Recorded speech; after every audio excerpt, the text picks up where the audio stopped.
Hello, degenerates, and welcome back to another Smash Story stream. This time, we are going to be talking about CEO Dreamland, which is, in my opinion, the most important tournament for the entirety of Duck Hunt outside of Genesis 4. If you guys didn't watch the previous episodes, I definitely highly recommend checking those out. Definitely, at least with episode 2. The first one's just kind of how I was introduced to the series. The second one is more about the beginnings of my time interacting with the Duck Hunt Discord, and then just like eventually becoming the person that would lead it, which will lead us right into this. And I do also talk about Genesis 4 in there, which is important as well. But briefly, I did want to talk about Genesis 4 because there's actually one little thing that I had that I forgot to point out. So when I went to Genesis 4. I at the time I was not sure if I was ever going to see these people again, nor did I know if I was really going to be able to travel myself to see them to all these things, let alone who knows how many times they would even be able to come over here to the States. So when I was there, I did bring my Pro controller, and I did get them all to sign it. So I got Yusan there, and then I also got Brood and Yusan to sign the top of it. So definitely really, really grateful to that. Fun little thing to have just to kind of remember who were the big three at the time. And honestly, it's definitely my favorite memento that I have from the occasion. Although I've definitely thanked them in person several times, I do feel like I should give a formal thanks. So, Raito-sanとブルさんとユウさん、アメリカに来てくれてありがとうございます。So, with all of that being said, let's do some refreshers on Genesis 4. So, when I went to Genesis 4, obviously I did interact with them a lot. We did do the whole, Japan versus US crew battle. That was a lot of fun. But, the main person that wanted to talk to me in particular more was Raito. Out of all the players there, Raito was the most eager to learn about the entire meta that we had here in the States, and he was the one that really, really wanted to share ideas. For example, if you do go over to the Duck Hunt Discord archive, you're going to see this thing that's going to be called like the Raito combo and showcase thing. And it's just kind of like a 20-minute video that looks kind of weird and random. But basically, what was going on in that video is that Raito was showing off like different things that he learned and different things that you could do with Duck Hunt. At this time, Raito could like not speak a lick of English. Like he only knew like 5 words, like yes, no, okay, things like that. Super, super basic stuff, but we did have a translator there that was able to help us out the entire time, and he did actually help us out a lot, quite a bit down the line in order to just like help communicate with them more. Not to mention, we were able to bring all three of them into the Duck Hunt Discord as well as the translator himself. So, if Google Translate completely botched something, we could always rely on him to just make sure that the questions that we asked were being properly conveyed and there wasn't anything weird going on with that, or just like no miscommunications with the translations and all that stuff. So when I did talk to Yusan and Brood, as I mentioned previously, Yusan was busy with university, so he didn't really have another opportunity to come to America for a while. And Brood is always busy with his work. He's only able to come to America in January for Genesis specifically. Anything outside of that for him now is pretty much impossible at this point, especially with the way the Japanese work culture is. It'll be hard for him to ever really find any leeway unless he gets like a new job or maybe a promotion allows him to or something like that. But with all that being said, Raito was the one that wanted to come back. Like he felt like he needed to do more. Just a reminder of the placements. Like Brood was the one that had the huge breakout tournament there where he took out Zero, which is basically when he was still like king of the world. And also had that really close game with Zenotto where he took him, and one of the most like highlighted clips of Smash 4 where it's like Zenotto gets stretchered off. It's honestly insane clip still to watch to this day. Yusan did the second best because one thing that happened was Raito and Yusan met in losers at Genesis. So Yusan actually took out Raito there, and Raito has this curse of going to majors and getting 49th place for the longest time in Smash 4. For just some reason, he was just never able to break that barrier. So he really wanted to come back. He really wanted to prove himself. Because if you look at Genesis 4 VODs, there's only one stream match of him where he beats like some local Mario player that I think was like probably PR'd in his region or something like that. But yeah, absolutely watched him. But that was basically all anybody got to see of him. Like nobody just knew what exactly he was capable of and what he would do next. So because we brought them onto the Discord, I talked to Rido a lot, and he expressed interest in coming back. So at this point, the next major after Genesis was going to be CEO Dreamland in March. And, it just so happened to be at the place that I was going to. At the time, I was going to school at UCF, so I was in the Orlando area. So it wasn't far at all. I basically told him, like, hey, look, if you come, I'll be able to house you, so you don't have to worry about that. And then, I'm going to try to invite as many people as I can over, so that way we can have a whole duck hunt house there. And, you'll have a lot more people meet you than you did at Genesis. And basically, that's what the plan was. So this was the first time that I got like directly involved with like organizing the entirety of the donation campaign itself. And this was a big start for us. While the first campaign we did was the Genesis 4 one to bring all 4 of those players on it over, we're not the ones that created that one. That one, I think, was done by the Japanese players themselves, and they put it on the Genesis Compendium. And then all we did was we brought attention to it, and then we got a lot of people to fund it and just bring a lot of eyes to it. With the CEO Dreamland one, this was pretty much all in-house as much as possible. Of course, we did advertise Facebook, Reddit, all those other things. But I would say like pretty much all the funds just came from the different Duck Hunt players on the Discord itself. And, I can't thank you guys enough for that. So definitely we're going to go over to this one highlight over here, which is this. So you can actually go back and you can see the entire archive of all these different donation dreams that we did. So we kept track of all the recent donors up there. And then also we did have like the entire donation bar at the bottom. So this is the VOD from the very last donation stream that we did. And also you can tell this is a very old layout that I had. So pretty much the setup that we had for this was that you would just like pay money, and we had like the different amounts that you contributed would determine like if you played a best of 3 or best of 5 with them or something like that. So then that way it's like, you were getting something out of it than just like, donating and nothing happening. Obviously, we did have some people just donate and just go with that. But unfortunately for the donation drive itself, we did raise a lot of money. However, as you're going to see by the end of this, we actually didn't reach the goal. We raised 736 for it, and that was 52%. So pretty much this is what the deal that happened during the time of this. Something that a lot of people don't really know about is that when Rido first came to CEO Dreamland, we got the 50%. And he ended up paying the rest of it himself. So for this one, this trip was pretty much entirely, a lot of it was just on him, just being able to come over here and just prove himself. So he had a lot riding on this. It wasn't just that, he came here for free and everything. He put a lot of his own capital in there.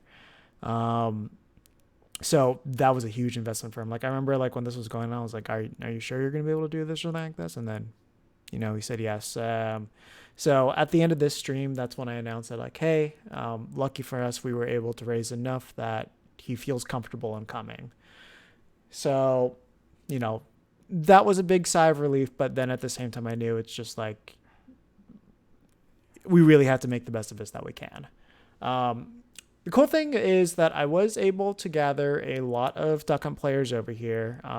So off the top of my head, there was me. We had Grig. We had Afroraptor. We had Stay.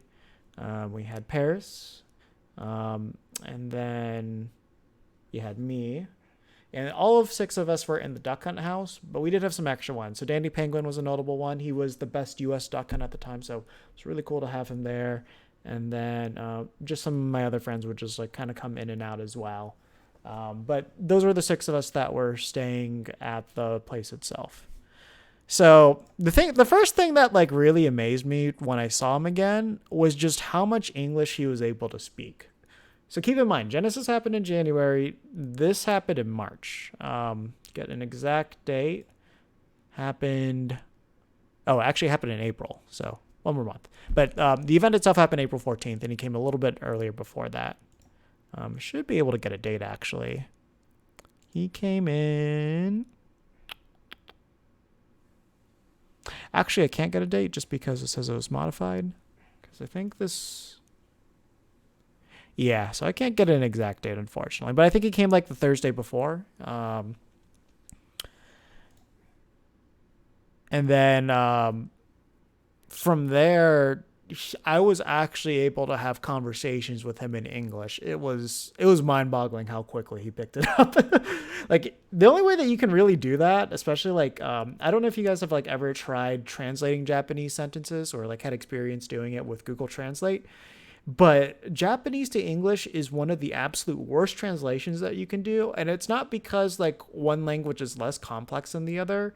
It's just that the way that you convey information and feelings and emotions is very, very different. I shouldn't say emotions, but like the way that information is conveyed to you is just, the sentence structure makes absolutely no sense when you transfer it from one version to the other, just because of the word structure and sentences and all that stuff. But just the fact that he was able to get that down and like was very, very, very consistent with it was kind of incredible. So with me, it's like when I was talking with him, I would use as much regular English as I could.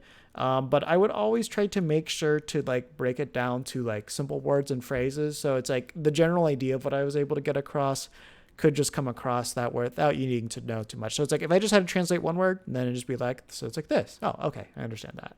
And that's, for the most part, how I still communicate with a lot of the Japanese players. However, of course, I've been working a lot of my Japanese recently, just so I can just, speak fluently. Because I'm still, at some point, I might try to live there at some point. So definitely worked like a lot on reading and all that and just like being able to understand it more. Because like at this time, it's like I understood aspects of Japanese, but it's like I didn't really understand the whole sentence structure of it or anything like that. It's just like I knew like words and phrases, but that was pretty much it. And I knew how to use Google Translate in a way where it wouldn't be confusing and just completely botched. Because at this point, I at least had a decent amount of experience just like translating different phrases and all that stuff, at least like on the internet. So I at least knew how to make sure that the entire phrase just wasn't wrong and like dumb.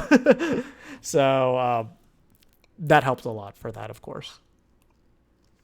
And of course, all the work that he put in. So cool thing is I do have some photos I can show you guys. So this is when he first landed. This was just like he landed, came to my room. And he landed like during the morning. So if you've never done that flight before, it's like it's like a 20-hour flight pretty much. And that can also change with your layover as well. So it's an insanely brutal flight where you're pretty much required to sleep on the flight. But if you don't, you can stay awake the entire time and just like crash heavily when like night comes. Like, the last couple of times I went to Japan, I did that method where I just stayed up the entire time. And like one time I was able to like sort of sleep. But for me, at least when I'm playing economy, it's a little bit hard to do. I've never had the first class experience, but God, those beds look really nice. But yeah, it's not an easy flight. And I'm honestly impressed how well all these players can perform after just like doing such like a gargantuan flight. Just because it's like you can just feel absolutely exhausted the second that you get from one place to the next. So one thing that I did plan is that cool thing was like as a UCF student, I was able to get like a lot of theme park tickets pretty cheap, and he always wanted to go to Universal Studios. So that was the first place that I took him. The thing about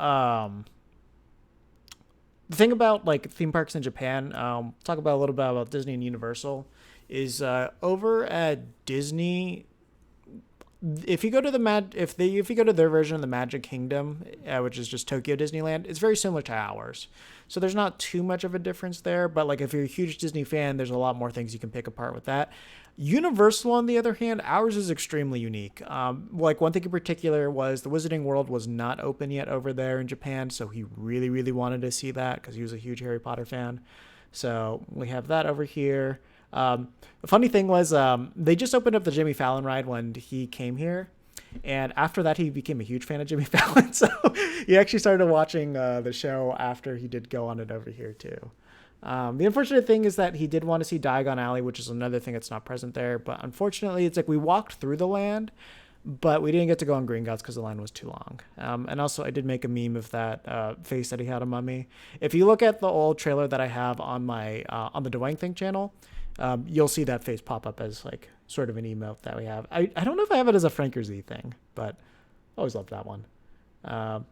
Yeah. So unfortunately, he didn't get to go on Green Gods, but love the dragon, love the food and all that stuff. So it was a good time. The other thing too was whenever the Japanese players do come over here to the States, it's not like where if you guys go to Japan, you're probably going to have like a week to spend there and you're going to have like a lot of time to explore the areas. When they come here for the most part, they just go to the tournaments. They might go out to eat once and then they just leave. They have to just go back to work or just whatever. They don't really get a vacation aspect out of this. So by him coming here, and he stayed just like, I want to say he stayed like 5 days. So like come Thursday, I think he left like Monday or Tuesday or something like that. You know, one of my whole goals and aspects, always going in the future as well, is whenever like they're able to come here and it's like something that like I have a lot of jurisdiction over with like kind of arranging like travel plans and all that stuff, I do try to make it so that they actually get to explore aspects of like, you know, the country that would be really fun and interesting to see. So that way it's like, you know, you're not just going there competing and leaving and that's all you're getting of it. You know, you get like more of the cultural experience, you get to have a lot of the fun, and of course, good food out of all these things.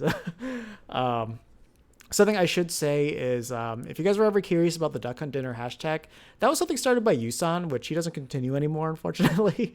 It's just like he took photos of his food, he put hashtag Duck Hunt Dinner. So then I just kind of commandeered it, and then I have just kept up the tradition ever since then. And the first real duck hunt dinners, I would say, we definitely did have one over in Genesis, but there's like no photos of that at all because it was like at this outdoor restaurant, so it's kind of dark. You couldn't really take good photos there.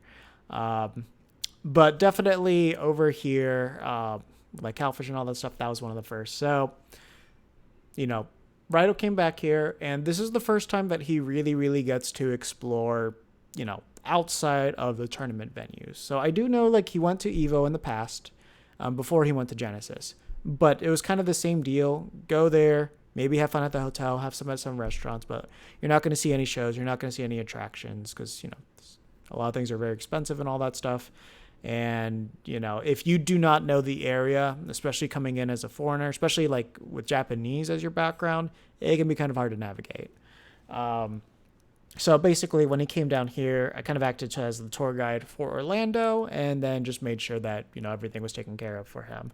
So he did this the first couple of times that he came in, is like he like wanted to absorb and take in everything. If you ever met him or you just watch videos of him, he's a really, really happy, jovial guy and all that stuff. And he's just like really curious about everything. So the camera right here, one aspect is that when he was here, he would take out his hand camera at like any chance that he had to just record something that he found interesting. And of course, he was speaking in Japanese, so I have no idea what the hell he was saying during that entire time. But he was just like fascinated by everything that he saw. It's just like, if you go to Japan, you'll kind of understand why. Just life in Japan and everything that they're exposed to is very different from the way that we handle things in America, especially with like transportation too, where everything's centered around cars. It's just like Japan, like public transportation is just kind of ingrained in everything. So unless you're living in the countryside, that's kind of what you're used to. And like, I think he's lived in like around the Tokyo area his entire life, but I'd have to ask him a little bit more about that. So, you know, just everything about this whole experience is different. The cuisine, especially since everything's like deep fried and big. Another thing that's very American too. So this over here is Catfish. This is a restaurant in City Walk, one of my favorite places. It's a Asian Japanese fusion place. So they have, of course, burgers, but they also have sushi. And then they have combinations called burgushi. But honestly, if I start doing food reviews, that's when I'll talk about it. But I'll just say this. Some of the best burgers you'll get in Orlando. Favorite's a black truffle burger there. They do a really good job with that. And they also do like this other one that's got like Gouda cheese and like blackberry jam and blackberries on it. That's really, really good as well. Sushi's really good. Highest quality sashimi I've ever had in Orlando specifically was there. When you get the salmon, you take a bite of it. Time just kind of stops. It's wonderful. And then the burgushi, I forget the name of it, but there's like this one where it's, you have like the rice wrap. And then you have rice on the inside and there's crab baked into it. And then between it, you have blackened tuna, lettuce, spicy mayo, and fresh jalapenos. And basically, that's one of the burgushis. So that's a burger inspired by sushi. That's really good. And they have one called the High Class Hillbilly. So potatoes, rice on the inside. Then you get like barbecue pulled pork on the inside with some coleslaw on top. So it's like a barbecue inspired sushi. Really, really, really good stuff. Definitely at some point of it, I'll do a full in-depth review of it because I always want to do that. I know a lot about food here. There we go. So that was day one for us. And then Friday is the day that we moved into the hotel that we were staying at. It was the Hawthorne Inn right next to the Wyndham, which I don't have any photos of that, but we'll get to this stuff later. And it was great because basically it was a really, really cheap suite that we could get. It had enough space to fit all 6 of us, and everybody was kind of like comfortable in the positions that we're in too, so there wasn't like any overcrowding or anything like that. And, you know, we had space for, I think we had like 4 setups going on in there when everybody came in. And it was really neat. So it was like day one. It was just got to be me and Rido. So we could spend time together. And, you know, it allowed him to just kind of like come down from all the jet lag and everything. Then day 2 is when everybody else came in. And then that's when we all like just met up in the hotel room and everything. We all got settled and whatnot. They all met Rido. Had a good time and all that stuff.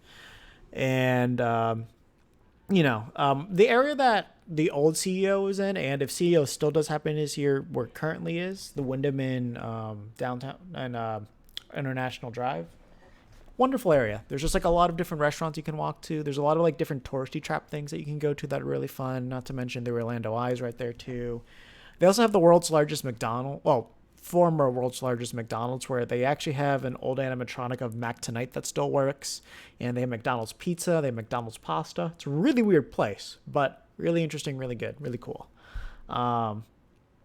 So we kind of explored the area there. And then we came back because we had a tournament going up. So we wanted to all practice and get ready for that.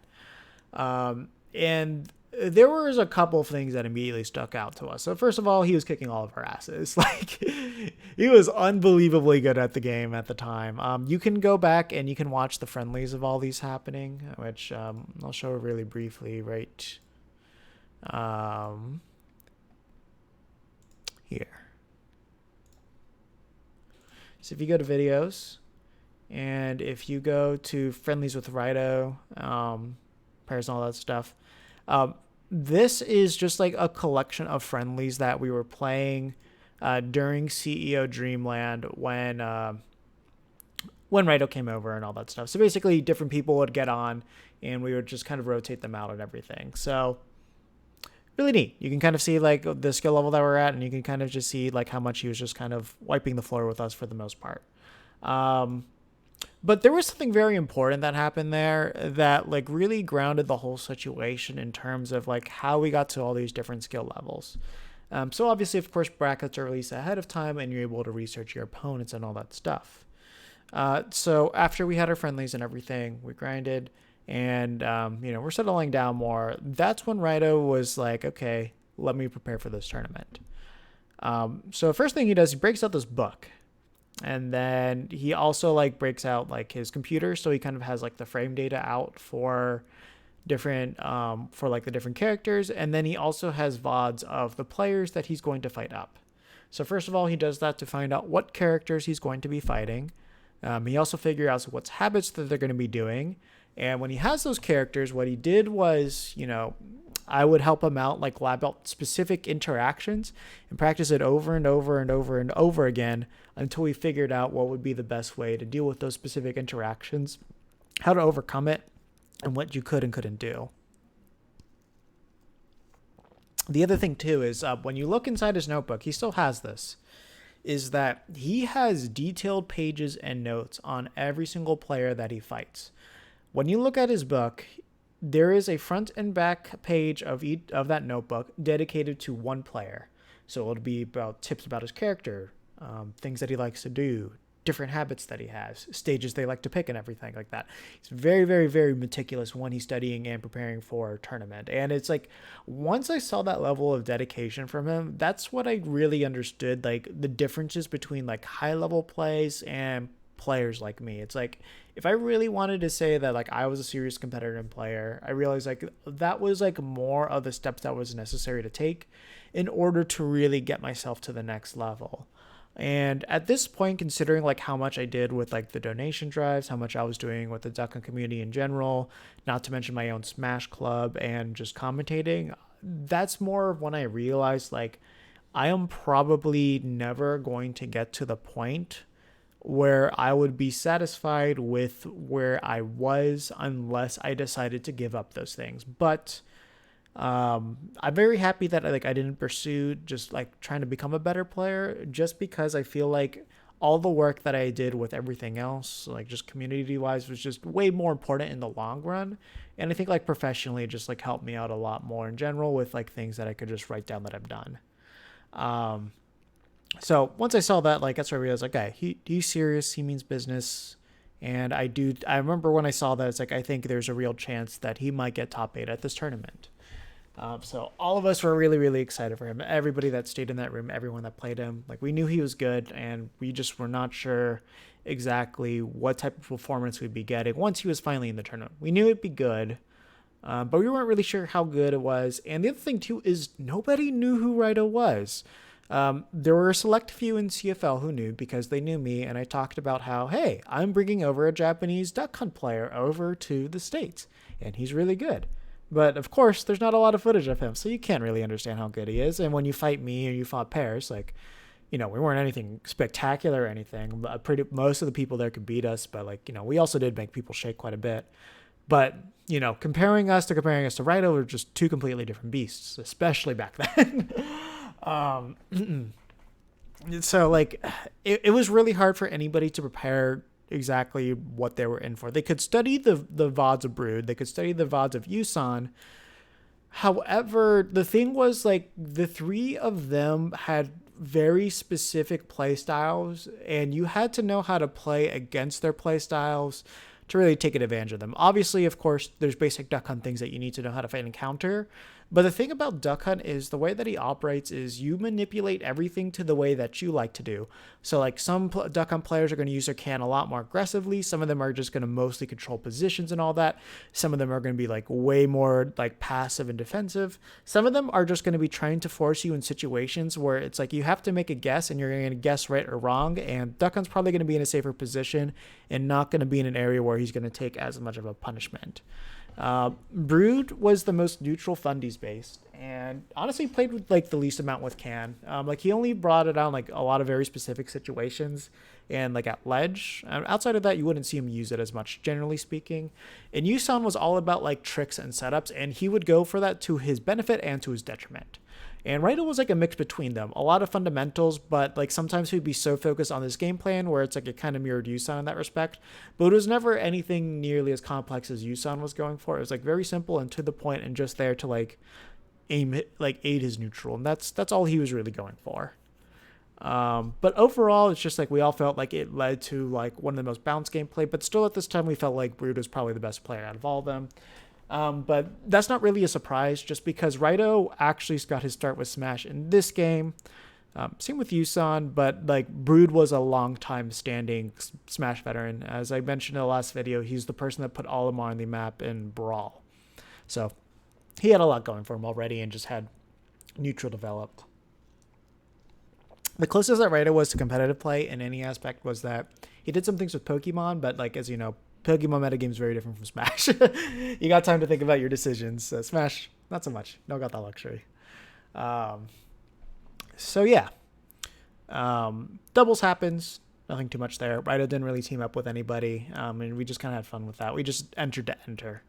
And then we get to the first day of singles. So I think I went 0-2 there, or I went like 1-2. I went 1-2 there. So I didn't do too great. And then the American Duck Hunts for the most part didn't really do too well. I think like the only one that got out of pools was Dandy Penguin, and he got on loser side. But from what I remember, I think he was able to beat Day, and he was able to beat Mewtwo King there. So good 2 victories over there. Raito, on the other hand, he had a run. So bring it over here. So this was his pool. So first he fought G-Pick, took him out. If you don't know, G-Pick is a pretty well-known commentator, but he was also a good Game & Watch main back in the day too. Like nothing like, top 64 material or something like that, but like I think he was like PR'd and things like that too. But good game, watch main. After that, the next person he fought was Aaron, who was dire by the time. So, he was basically number one on our PR for ages. Like, he just farmed our weeklies like crazy. Really, really good Diddy Kong player, but he went down 2-1. And honestly, he had like the best showing against Redo. And then he fought one of the redacted players in the form of Anti. And I was very, very happy because this was my big debut for commentating a major set. So over here, unfortunately I was only able to commentate pools, but I was grateful. This is a major I could just put on my resume and everything. But the thing was, I got to commentate on Raito's big debut international tournament where he broke out. And I was the first voice that could actually tell you what Duck Hunt was doing, because absolutely nobody knew what Duck Hunt was doing, especially at this time when the only major performance that he had at this point was just the one that Brood did. And I don't really count the MVD one back at Apex just because like that wasn't really like modern Duck Hunt play. That was just like some archaic stuff, and balance changes are very different now. But yeah, no, like he fights him, takes him out 2-0 cleanly, and cool thing is you do get to see me. I don't think you get to see me in between. You get to see me at the end over here. And then this is also when I debuted the Blazers. So from this point on, the tradition was that I was going to like wear a different blazer every single year. That was just like kind of out there and more wild and all that stuff. But unfortunately, I have not really been able to keep up that tradition as I haven't commentated as much recently. And I just haven't found any good ones. Like every single time, like I went to the place to get mine, like I went to Azera, they just haven't been good. Like nothing has just caught my eye. So it's something I'll have to look out for. If you see a cool one, let me know. I'll look into it, and then I might use it for the next one coming out. But yeah, no, overall, it was really fun. I was really happy I got to commentate this. And I do need a little backstory on this set in particular. So as I mentioned, nobody knew who Raito was. In fact, because of the thing that I did here, like I did the fundraising for him, we brought the only international player to this event. Before this, there was going to be no international talent. It was all going to be just within America that people were going to this event. So that was cool. I brought a cool tally to that, and I brought a very unique, obscure character too. So that filled me with a lot of joy. So right next to the venue, there's a Walgreens over there. So I was just kind of there with like Raito, some of the other Duck Hunt players. As I mentioned before, like Raito kind of has like this like really curious nature to him. So he just saw like a grasshopper just right there on the sidewalk, took out his camera and decided to like just get really up close, film it, and say some things in Japanese too. So it's just like he had no idea exactly what he's talking about and all that stuff. And he's always very enthusiastic. So it's like very enthusiastic Japanese. And we just see like, redacted, other redacted. do you have to say it is two redacteds there? Just like walk by. And like, so the person that he was fighting, he was just like, he just like looked at Raito and he was like, what is this guy doing? He was just confused for the life of him. Just thought he was weird. Moved on with his day. And then we just told ourselves like, there's a good chance that he's just like about to obliterate him on stream and he's not going to know it. And sure enough, that's exactly what happened. So funny little background to that whole thing. So yeah, that was a great start to everything. So that went really well. We were all super hyped. That was his first big like PGR win at that point.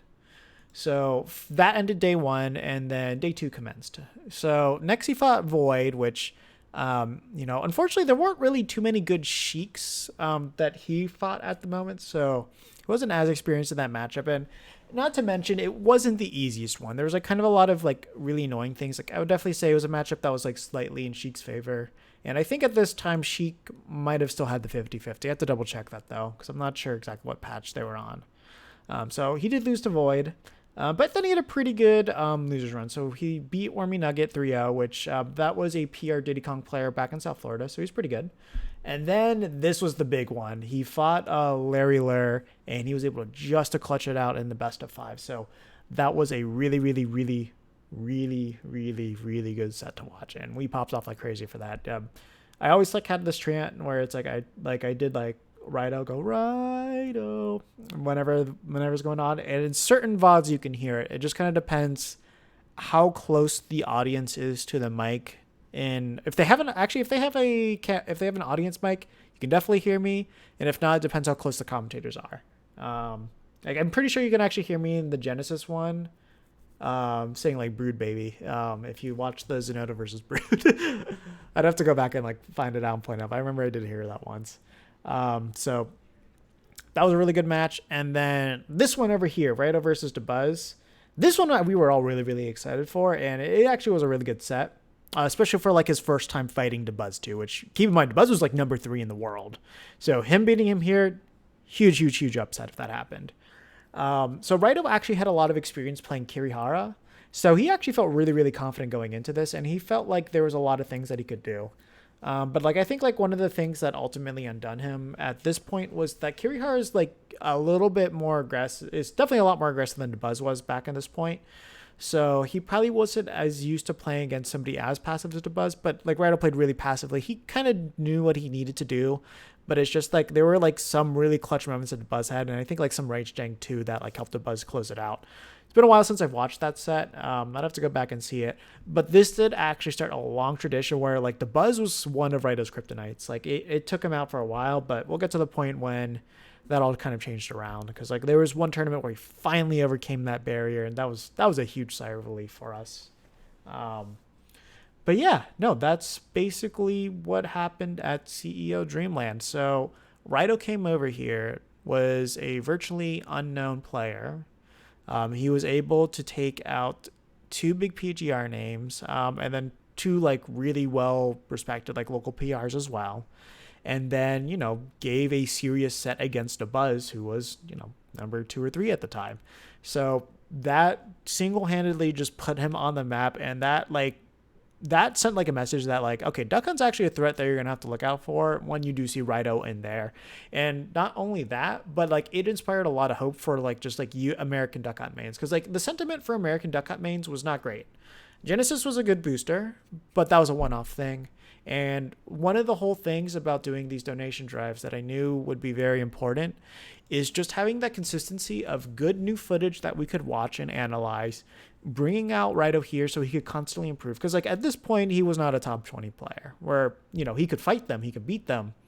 But like he didn't have the results to really back it up, and he didn't really have the experience and consistency to really like elevate himself to the next level. And bringing him out to this was like one of the main things that really started to do this and really showed it could be successful. So from here, it was really cool seeing Duck Hunt, so he got really popular from that. And, it just brought a lot of eyes on him that were just not present there for Genesis. And, it's literally just because we decided to reach out to him, get him over to Genesis, talk to him, and then from there, just continue to foster the community, to help foster our best player at the time in order to come out here and just really show what this character could do. This was the beginning of basically the community grassroots efforts and showing how those efforts could pay off within this. Just keep in mind, at this time, there were still people making the argument that Duck Hunt was a bottom 5 character.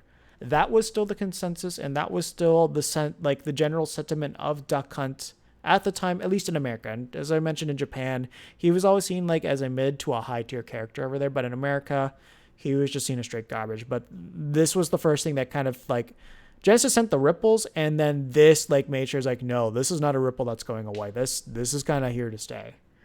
So yeah, despite the fact that he didn't get top 8, he got 9th. So he was really, really close. We got those PGR wins. So now whenever we did any donation drives in the future, we could say like, hey, he beat these notable players and he can do these things. And we have shown that Duck Hunt can do these things. Not only that, it also gave us a lot of really good footage to analyze for the Sheik matchup, the Fox matchup, Diddy Kong matchup, Mario, Cloud, and Rosalina as well. So a lot of good things to get from that as well. So even that, like the value, the donations that they contributed to the value of that. So we had more knowledge that we could go from there. So that was all really great to see.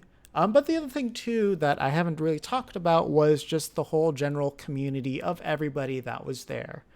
So while Raito was definitely the big highlight of the story there, this was the first time that I got to meet a lot of people that I talked to a lot. So of course we did have the thing at Genesis, But realistically, only one of them I really talked to a lot, and the other one I just occasionally talked with every now and then when like you need like critique matchups and all that stuff. Still consider them friends, but like they weren't the people I was talking to a lot. The people that I met here, like these were my good friends from the Discord, and it was really cool to finally meet them in person. Really chill group of people. We had a lot of fun, and we saved like a lot of things that happened there because like there are shenanigans that were going from everywhere. So it's like we went out to eat. When you go to like the different cross sections, like there was one in joke with this thing called wait, because basically if you kept pressing like the cross section things, which you guys might even have back at home, it keeps saying wait over and over again. You're just obnoxious with that. The other thing too is that friendlies wise, we had some of the most legendary sets ever. So one thing that I would highly recommend you guys try out if you could do it is this. Do 3v3s on Duck Hunt and like hazards on, so that way you have the ducks interfering and you have the dog interfering too. But you basically can just like reenact like this, like the beach of Normandy, and like everybody has to like go up and fight the high ground. So it's like me, Rido, Afroraptor, Stay, Paris, and Grig. All of us were playing in this one, and it's honestly one of the funnest times that we have. It's a complete mess, doubled in everything. But if you do go back and watch this one, it's called Chilling with Afro on the Duck Hunt Discord archive, which I just realized. That was playing audio of everything, so I'm not sure how much of what you heard of me. But as you can tell, you can hear a commentary and you can hear of all the random BS that was going on during this set and like all the BM that was happening specifically between Stay and Afro. It's really, really funny. Highly recommend you check this out if you want a good laugh. And also it's just like me and him just like reminiscing about like a lot of different things that did happen. So if you want like time accurate accounts of things that happened, because I can't remember everything, unfortunately, this is a really good time capsule to go back and watch. So I definitely would highly recommend watching this if you're kind of more interested in knowing like more back lore between just the more social aspects of what was going on in the Discord at this time. And then, of course, one of the long-standing traditions of being part of the Duck Hunt Discord community happened here. Unfortunately, I realized I don't think I have any photos of this, or if I do, they're just kind of buried in a different area. Though actually there's two things that to go. First of all, Duck Hunt pose as always. So we didn't have Paris in this photo, so these were all the people that traveled out of state to get here, and then Stay at the time was from South Florida. So Greg got Afro, you got Dandy Penguin, me Rido, and then Stay over here. So always got the group photo, and then after that, not that, Gum pose and all that stuff. And pretty much every other major Duck Hunt meetup that we did, we'd always come back and do that thing. But the other aspect that happened is that's where the first time that we did the Duck Hunt dinners as well. Oh yeah, and if you ever wondered where this photo came from, that was Dreamland. Trying to see if we can find the other ones. I guess I can't. But yeah, basically one thing that we always wanted to do after this was the Duck Hunt dinners. So all of us would get together and we would end up going to my favorite restaurant, which was Boathouse. Which I at least do have a photo of that. So let me see if I can.